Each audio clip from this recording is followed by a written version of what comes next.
Hello and welcome back. In the last episode we showed how we would use a minor arc to fill in some of those gaps. In this episode we're going to finish the gaps and get ready to write our treatment. Let's get started.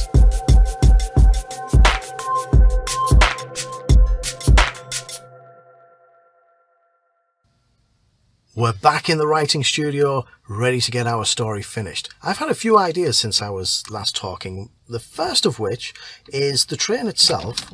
I believe that when we see it, it should look as though it's made from kind of a luminous green glass, and it should kind of give off a vapor. It's like misty. So it looks like it's like made of glass, and it only appears on a full moon. Why? Because it's a ghost story on a full moon. That's how they're going to know how to track it. It's a full moon. Every full moon it appears. And they're going to have this compass device so they can ride up and down on the train line and say, wait a minute, it's behind us, it's ahead of us, it's in this location.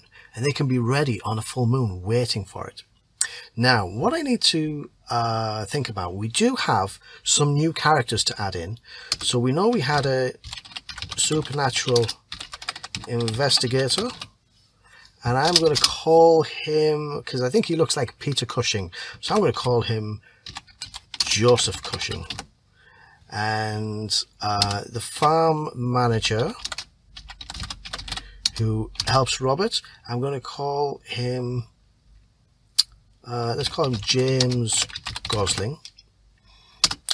And the Temple of Other, there has to be somebody there who Robert can talk to about this mechanical clockwork heart and the compass, and I'm going to call him Sir Michael Stevenson. Why not? And I think the last person I needed was somebody at the sanatorium. So he's some sort of worker, or it could be the doctor, but let's call him Professor Hilary Johnson. Why not? So what we've done, we know we have these extra characters, so let's just give them a little bit of a name, so that's going to help us out. Now, final part, I need to put in another minor arc. If I come up, I know we have our 8-point arc, and then within that, if you remember from the last episode, we created a minor arc within the quest, which is what we're looking at here. So if we double check, we've got Robert goes to meet the crazy sister. She's in the sanatorium. He meets Julia. They learn of Isambard, and then they uncover the history, and then they go to the Temple of Other. So we know that these things happen, but now we have to kind of get to that point, to the critical choice of Robert deciding to get on the train. And so what we'll do, exactly the same thing, very quickly, we're going to create a minor arc. Now, we did say that Robert steals the compass, but I'm going to say, I kind of thought about this, and Robert is stopped trying to steal the compass, or the device, and instead makes a deal with the temple. Basically what they're going to say is, look, we'll give you this compass. If you can retrieve the heart, the mechanical heart, we'll give you the compass to try.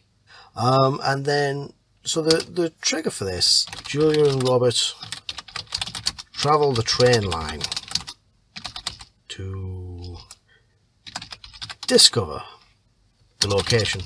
So they're going to try and find out where it next appears. And then, on a full moon,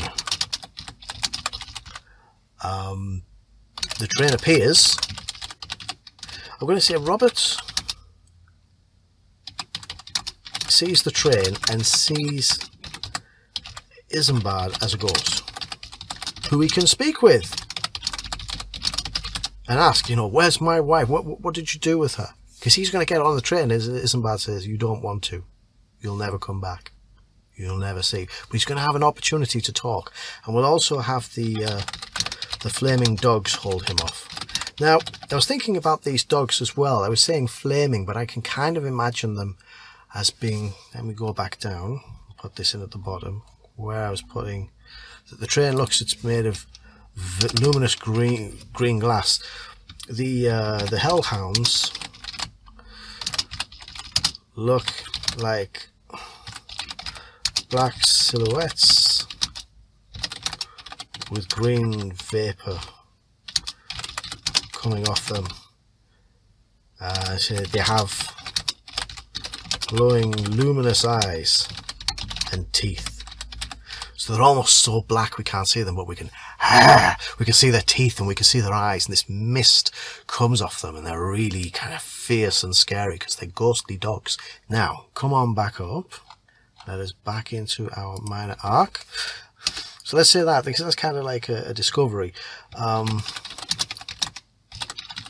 he can board the train and resolves to do it the next time.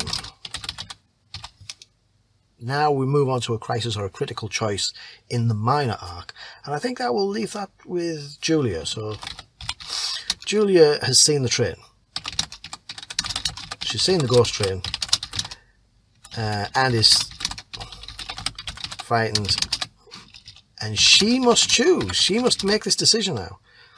She must decide whether to keep helping. But then our next thing, so we come to the climax, is Robert waits for the train on the next full moon and boards the Obsidian. And I've thought a little bit as well about our climax. We know he gets on board, but I had another idea. Let me come down to, where did I put my ideas? Okay, here's an interesting idea. How did Isambard kill himself? Why is there, what happened to the train itself? So I've got this idea that Isambard had the mechanical heart and built, let's say he built a spike or spear onto the engine. And the idea is he's got this spike and he puts the heart on as a spear tip, and he drives the engine full force into the end of the line and hits the buffers, throwing himself at the spike. And at the same time, he's filled up the carriages behind him with dynamite and burns. He's got these little glass oil lamps, so he's going to drive at a full speed, and when it hits those buffers, he's going to be slammed against the spike. The heart goes into his heart, the dynamite slides forward, breaks the oil lamps, the whole thing goes up in a huge explosion. And some people might witness that, or maybe he's one guy who might be an alcoholic and he sees a train explode, and then it becomes this vaporous green thing and kind of vanishes as it becomes a ghost with him. So let's just make that into the notes. Spear onto the engine with the intention of driving it into the buffers and impaling himself on the spike, and but he is using the mechanical heart as a spear tip. Behind him in the carriages,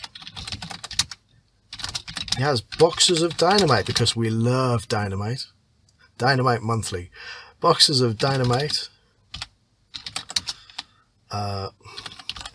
arranged behind glass oil lamps on collision.